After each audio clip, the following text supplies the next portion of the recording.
Siap,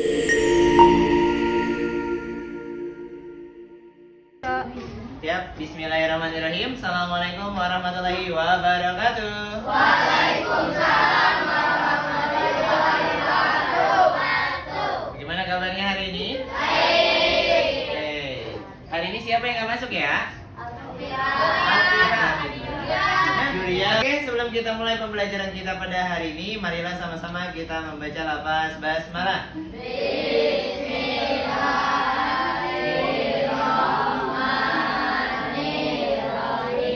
Untuk membangkitkan jiwa nasionalisme siswa-siswi SDN Sudimara Timur, marilah kita sama-sama menyanyikan lagu wajib nasional dari Sabang sampai Merauke. Dengan irama 4 per 4. Dari Sabang sampai Merauke, berjejer pulau-pulau.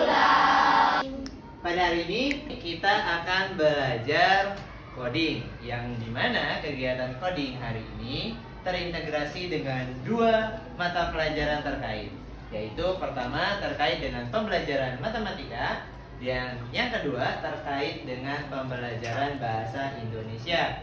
Nah, pada kesempatan kali ini Pak Heri akan memperkenalkan ya yang namanya berpikir komputasional. Oke, apa sih berpikir komputasional itu? Bahasa mudanya, berpikir komputasional itu kita berpikir, kita bekerja sebagaimana cara komputer bekerja. Dimana? Nah, jangan sampai komputer lebih pintar daripada manusianya. Oke? Namun, cara kerja komputer ternyata memang lebih efektif. Kenapa? Berikut, Mary akan paparkan kenapa cara kerja komputer lebih efektif. Cara berpikir komputasional yang pertama adalah dekomposisi. Apa pertama? Dekomposisi. Apaan sih dekomposisi? Dekomposisi adalah seni memecah masalah besar menjadi bagian yang lebih kecil-kecil. Itu yang komputer lakukan. Ya, permasalahannya sebenarnya besar, tapi dipecahkan menjadi permasalahan yang kecil-kecil. Contoh, ini Pak Heri ada contoh. Kalau ada permasalahan menyusun pesta ulang tahun, silakan dekomposisi masalah tersebut. Berarti kita pecahkan masalah menyusun pesta ulang tahun menjadi masalah yang lebih kecil. Pertama, ya, kita susun buat daftar tamu. Nah, itu kan masalah lebih kecil kan? Tapi itu ada di dalam bagian menyusun pesta ulang tahun. Jadi dari satu masalah besar mengadakan pesta ulang tahun bisa kita pecah menjadi 4 masalah yang lebih kecil. Kalau kita bilang mengadakan pesta ulang tahun, wah kayaknya ribet, kayaknya susah. Tapi kalau kita pecah menjadi masalah yang lebih kecil, oh, pertama kita harus menyusun daftar tamu. Ternyata lebih sederhana ya permasalahannya. Terus kemudian kita menyiapkan makanan dan minuman dan lain sebagainya. Itu yang pertama namanya apa? Dekomposisi. Yang kedua, pengenalan pola. Ya, pengenalan pola. Teman-teman pernah nggak ngerasa kalau sudah menyusun, sudah pernah ngetik sesuatu, cari sesuatu di sosial media teman-teman, tiba-tiba yang keluar menunya itu lagi, itu lagi. Ngerasa nggak? Misalnya, oh saya lagi seneng yang namanya sama tim Real Madrid nih. Oh, iseng buka TikToknya Real Madrid, buka Instagramnya Real Madrid. Tiba-tiba teman-teman lagi nggak nyari hal tentang Real Madrid, nongol sendiri. Pernah ngerasain? Nah, kenapa seperti itu? Karena komputer mendeteksi adanya yang namanya pola. Pola itu berarti sesuatu yang teman-teman lakukan secara terus-menerus. Komputer mengenali itu, sehingga komputer memberikan rekomendasi sesuai dengan pola yang teman-teman pernah ketik sebelumnya. Sistem mendeteksi yang namanya pengenalan pola, sesuatu yang teman-teman lakukan secara berulang-ulang. Berikutnya adalah abstraksi. Apa? Yang pertama tadi dekomposisi, dari masalah besar menjadi masalah kecil. Yang kedua pengenalan pola yang berulang-ulang. Yang ketiga abstraksi. Apa abstraksi? Baca nggak? Kita fokus pada inti masalah. fokus pada inti masalah, dan memilih informasi yang penting saja. Teman-teman, misalnya ya, dapat tugas dari ibunya. Dapat tugas. Ya, contoh. Catur, tolong belikan ibu bumbu dapur. Nah, disuruh beliin bumbu dapur. Pertama, tempat yang dituju oleh Catur adalah warung. Oke, warung seperti apa? Warung sayuran. Cakep. Warung sayuran. Ketika kamu masuk ke warung sayur, apakah yang dijual oleh warung sayur tersebut cuman bumbu dapur? Banyak dong. Bahkan buah-buahan suka ada. Buah-buahan, sayuran, termasuk bumbu dapur, dan barang yang lain sebagainya. Lauk pauk pun juga ada di tukang sayur, iya nggak?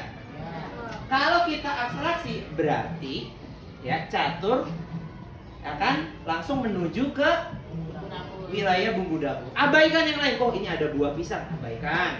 Oh, ini ada ayam, abaikan. Yang keempat adalah berpikir algoritmik. Apa itu algoritmik? Berpikir algoritmik berarti teman-teman itu harus berpikir secara prosedural, secara langkah-langkah. Awal, tengah, akhir. Ada alat, ada bahan, ada langkah-langkahnya. Itu berpikir algoritmik, berpikir prosedural. Nah, komputer nerapin ini. Sehingga apa yang kita cari, apa yang kita lakukan, pasti dilakukan komputer secara terstruktur. Nah, sama. Ini adalah contoh algoritma membuat sandwich. Kelihatan? Pertama, siapkan 2 lembar roti. Yang kedua, oleskan selai pada salah satu sisi lembar roti. Langkah yang ketiga, letakkan keju di atas selai. Dan langkah keempat, tutup dengan lembar roti yang kedua. Nah, ini ceritanya nih. Anak ini ya sedang membuat algoritmik cara membuat sandwich. Teman-teman, tadi langkah kedua apa? Pengenalan pola. Nah, Pak Heri ada lembar kerja tentang pengenalan pola yang ini terintegrasi dengan mata pelajaran matematika. Ya, Pak Heri akan bagikan satu persatu. Nanti teman-teman boleh ke mejanya untuk melakukan pengerjaan LK ini. Siap ya? Nih, ambil dulu satu-satu. Ambil dulu. Nah, berbicara dengan pengenalan pola, ini adalah kegiatan coding unplug yang pertama kita. Coding unplug adalah kegiatan di mana kita melakukan kegiatan coding tanpa menggunakan gadget dulu. Yaitu bahan yang kali ini kita pakai adalah bahan kertas dan alat tulis saja. Nah, di kertas lembar kerja peserta didik yang teman-teman punya, itu ada pola bilangan. Sesuai dengan cara berpikir komputasional, langkah kedua yaitu pengenalan pola. Nah, sekarang kita coba kenalin pola. Di nomor 1, polanya adalah 2, 4, 6. Nah, itu kira-kira polanya pola apa? Pola angka apa? Angka genap. Ya, angka genap. Setelah 2, 4. Setelah 4, 6. Berarti pola berikutnya setelah 6, 8. Setelah 8, 10. Setelah 10, 12. Ya, boleh dikerjakan. Pengenalan pola teman-teman sudah lumayan bagus ya. Nomor 2 itu adalah pola bilangan 3. Lompat 5. Setelah 5, 10. Setelah 10, berarti setelah 15, 20. Setelah 20, 25. Lanjutkan. 6. Setelah 6, 12. Setelah 12, 18. Setelah 18 berarti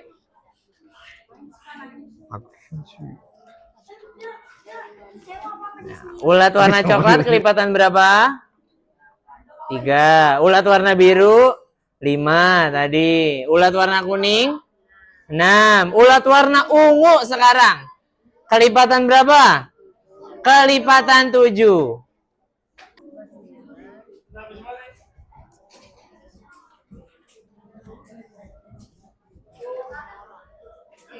Coding unplug yang kedua bisa dilihat namanya Simon Says.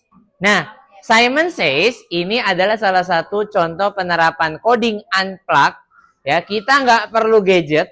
Ya, kita hanya butuh instruksi. Oke, sesuai dengan pola komputasional. Ingat poin-poinnya, ingat pengenalan polanya. Kalau Pak Heri bilang Simon says, atau kalau pakai bahasa Indonesia Simon berkata, ya. Kalau Pak Heri bilang instruksinya ya, Simon berkata, semuanya berdiri. Berarti teman-teman cakep. Berarti teman-teman harus berdiri. Kalau Pak Heri bilang Simon says duduk. Berarti semuanya harus duduk. Kalau ada instruksi berikutnya, berdiri. Apa yang dilakukan?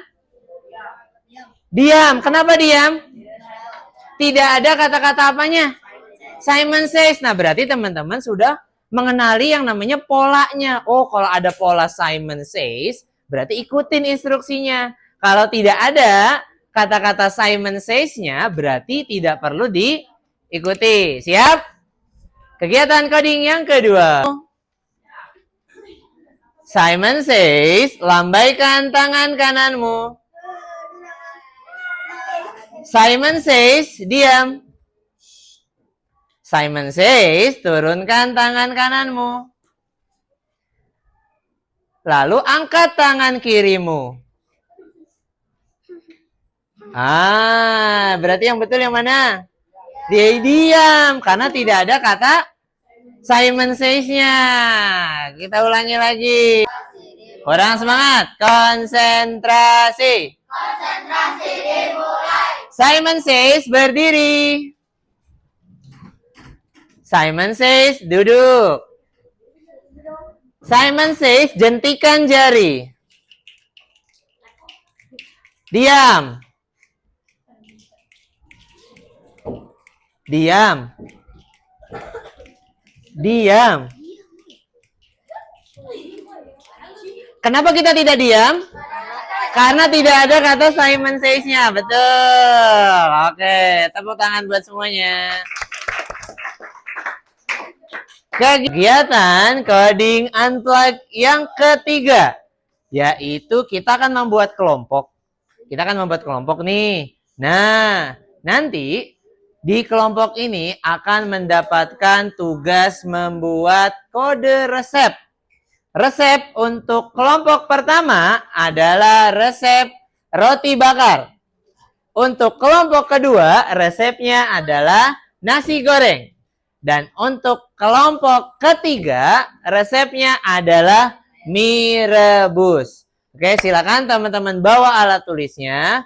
Kita akan berkumpul kelompok 1 di sebelah kanan Pak Heri, kelompok 2 di tengah, dan kelompok 3 di sebelah kirinya Pak Heri. Oke, ini lembar teks prosedurnya, roti bakar. Kelompok 2, nasi goreng. Dan kelompok 3 adalah mie rebus. Margarin. Selai. Tambah keju. Spatula. Alat pemanggang. Itu bilang alat pemanggang. Apa lagi? Nasi, terus kecap, selada, terus tomat, apa lagi? Sayuran, minyak goreng jangan lupa. Mie goreng. Bukan mie goreng sih, sebenarnya mie rebus. Nah, berarti alat dan bahannya apa aja?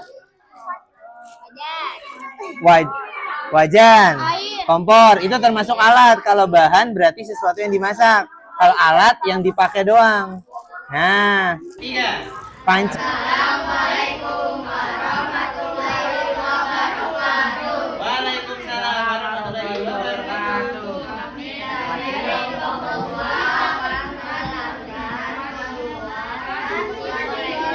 Oh, nasi goreng. Oke, mari kita perhatikan guys. Kelompok 2 akan menjelaskan cara membuat nasi goreng. Ya, silakan. Alat dan bahannya adalah 1 siung bawang putih, alat masaknya yaitu penggorengan dan spatula. Nah, itu adalah alat dan bahannya teman-teman. Nah, Bahan-bahannya yaitu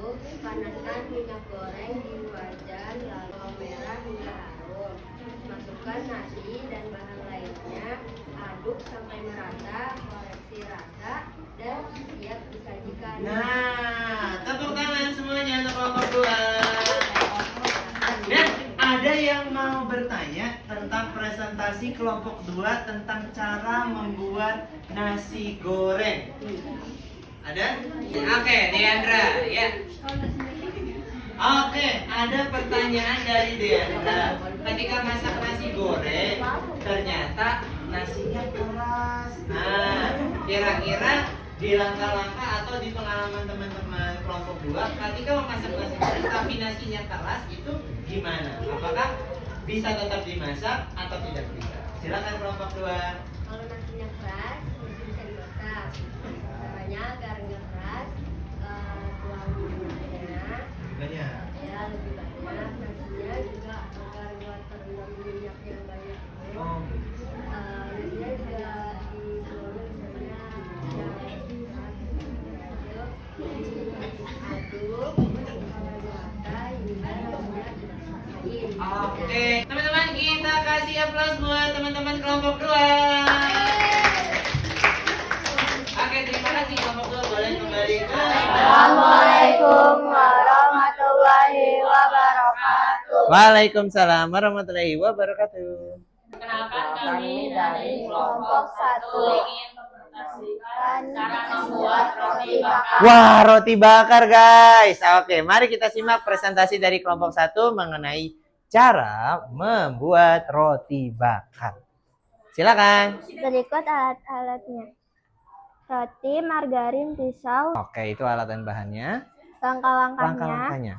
Keluarkan roti dari plastik. Keluarkan roti, Iris-iris menjadi beberapa bagian. diiris, Demikian cara membuat roti. bakar. Ada pertanyaan teman-teman tentang cara membuat roti bakar. Oke, berikan tepuk tangan untuk kelompok 1, 3. Assalamualaikum warahmatullahi wabarakatuh. Kami dari kelompok 3 akan mempresentasikan bagaimana membuat mie rebus. Oke, alat dan bahannya apa tuh? Alat dan bahan yang kita perlukan adalah yang pertama wajan, Wajan. yang kedua air, ketiga mie rebus, langkah-langkahnya Langkah-langkahnya. rebus mie dalam 400 cc atau sama dengan 2 gelas air. Oke, ada pertanyaan dari teman-teman mengenai presentasi kelompok 3 tentang bagaimana cara membuat mie rebus. Oke, kalau gitu kita kasih aplaus buat kelompok 3. Nah, terima kasih kelompok 3, boleh kembali ke posisinya masing-masing. Oke, jadi dari hasil presentasi kelompok 1, kelompok 2, maupun kelompok 3 tadi, kita bisa pelajari bahwasanya dalam dunia coding itu kita harus berpikir komputasional. Tadi teman-teman sudah bisa menyusun apa sih hal yang penting, apa yang nggak penting, disebut ya abstraktif. Terus menyusun dari alat, bahan sampai langkah-langkah, termasuk berpikir apa tadi yang paling terakhir? Algoritmik. Nah, jadi itu adalah penerapan tingkat berpikir komputasional, ya. Yang ada 4. Tadi yang pertama apa? Dekom. Yang kedua pengenalan pola. Yang ketiga abstraksi. Yang keempat dan barusan kita presentasikan adalah algoritmik. Itu adalah cara berpikir komputasional. Nah, sekarang Pak Heri akan ngajak teman-teman ke agenda kegiatan coding plug. Berarti kita pakai gadget nih sekarang teman-teman. Nah, teman-teman sekarang buka browsernya. Kemudian ketik ini. Ketik ini dia. Ya, https ya studio.code.org/hoc/1 atau kalau susah ketik aja di browser angrybirdcode.org. Ketik. Belum. Nah, ini tuh ya. Silakan lihat tutorialnya Pak Heri. Angry Bird-nya ya. Lihat petanya guys. Lihat petanya. Dia harus catch the naughty pig. Dia harus menangkap si babi yang nakal ini nih. Teman-teman, sebagai pemikiran coding, pemikiran komputasional, kita harus arahin si Angry Bird ini. Kita harus arahkan. Move forward itu artinya maju. Turn left berarti belok kiri. Turn right berarti belok kanan. Nah, kita pasang modulnya supaya dia gerak. Ini kan move forward. Move forward ya. Kita tambahin ini, kita klik. Kita seret ke sini. Pasang bloknya. Kalau sudah terpasang, kita run. Benar nggak? Nah, berarti berhasil. Apakah ini maju? Lihat nggak? Maju atau enggak? Maju nggak? Nih ya, Pak Heri contohin kalau maju. Kalaupun maju berapa langkah? 3. Kita coba ya. Ini udah ada 1. Tambahin 1 lagi. Tambahin 1 lagi. Gini. Apakah benar? Kita coba ya. Kita run. 1, 2, 3. Yeay, betul. Jadi coba. Nah, kamu dapet yang panah. Enak malah kalau panah langsung. Maju, ini kan lihat muridnya udah maju. Nggak usah maju. Oh iya, maju belok kanan. Majunya berapa langkah? 1, 2, 2. 1, 2. Belok kanan, terus maju sekali. Tadi Pak. Pasang bloknya dulu nih. Lihat peta yang sekarang. Harus maju berapa langkah kira-kira? Maju berapa langkah? Nah, ini udah ada maju 1. Tambahin majunya 1 lagi. Majunya tambahin 1 lagi. Terus, habis maju 2 langkah, ngapain lagi? Ah, belok dulu. Beloknya kanan atau kiri? Kanan. Kanan right atau left? Right. Masukin kanan. Habis belok kanan nyampe? Belum. Maju lagi 1 kali. Nih ya. Nah, lurus. Terus apa lagi? Belok kiri. Ditahan. Drag. Oke. Terus habis belok kiri kira-kira kemana lagi? Langsung belok kanan. Oke. Maju dulu boleh. Baru belok kanan. Terus habis belok kanan? Udah, coba di run. Run. Oh, tambah lagi. Coba di run. 1. Ya, salah. Ada lagi yang mau coba perbaiki? Boleh, Diandra. Nah. Oke. Langsung belok. Nggak maju dulu. Oke, maju. Belok kiri.